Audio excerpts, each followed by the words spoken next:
This year, Woodlawn students were able to participate in the U.S. Fish and Wildlife Service Salmon in the Schools program. When they dropped off the egg, it was really cool because I was so excited to learn about salmon and like how they get away from predators really easily, and so I had so many questions in mind. But then now my answers are already answered. You see that heart? Yeah. That's weird, kinda.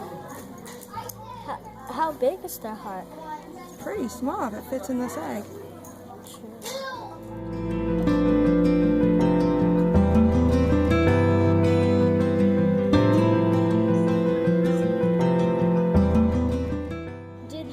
And now we have 32. Oh! Look I see a red one right there. Where? Can you point at that one right there? Look at the eye. And do you guys see the heart? That one's right there. The heart's right there. Look at this one right there. The heart's right there. Wait, I can't see nothing. It's right there. I need my glasses. Ew, what is that? Is that what they eat? Yeah, the yolk. That's the yolk. Ugh. They be eating their own inside. Well, no, that's just their food. And eventually they'll... Oh, he's moving. Bye, Jayla. The eye moves. It just moved again. It's like a tire, but.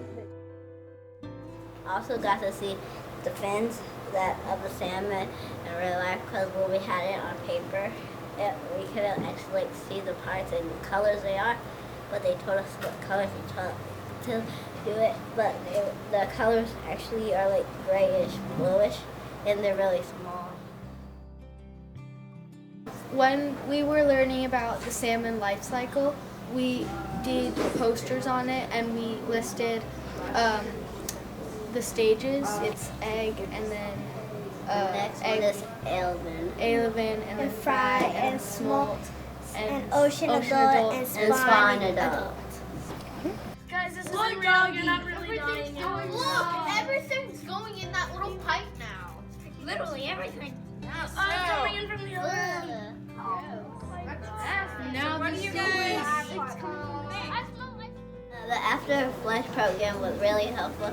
It helped us understand that some of the stuff that we throw outside is affecting the salmon because it goes into the water.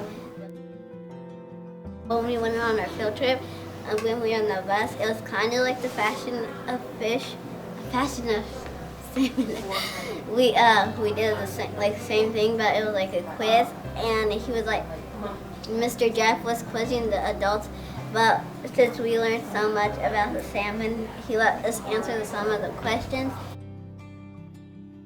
The most interesting part for me was how we got to see the inside, like what do salmon do, the lateral line that they have to feel how the currents change, and how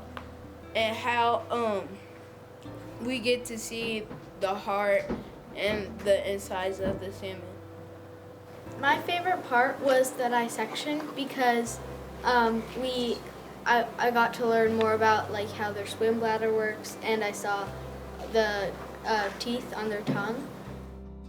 We took Microsoft close-ups with the salmon. We did the gills, the heart, and the eyes, and the teeth, because the salmon have clear teeth because they're sharp to take off the prey. It's March 10th. We're ready to take our salmon home. Yeah. The Columbia? Ding, ding, ding. Give that young woman a prize. That is the Columbia River. Let me tell you guys about the field trip that we've been to. It was a really long ride, but then when we got there, we went to a trailer and it had like different machines in it. And when they get the salmon, it goes from small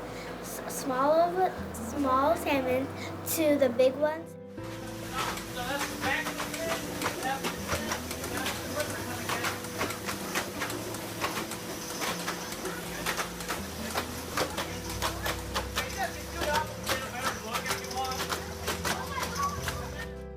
we saw the salmon ladders where there's these kind of metal walls that fill up with water, and so the adult salmon, when they come back, they climb up the ladders.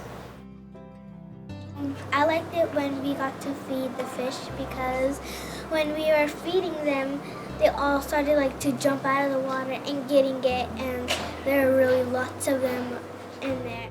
1,000 pounds of feed every day.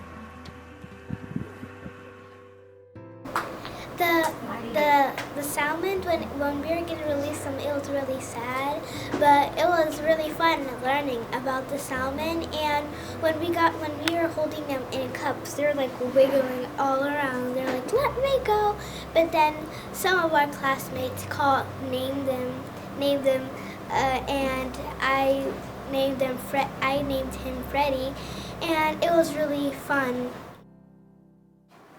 What I learned from all of the salmon month is about the environment, how salmon live, and how other animals live. How we all get to see salmon and with the fish and wildlife people and shelter. I am happy that we are one of the few schools that got salmon. I am thankful for what they did for us.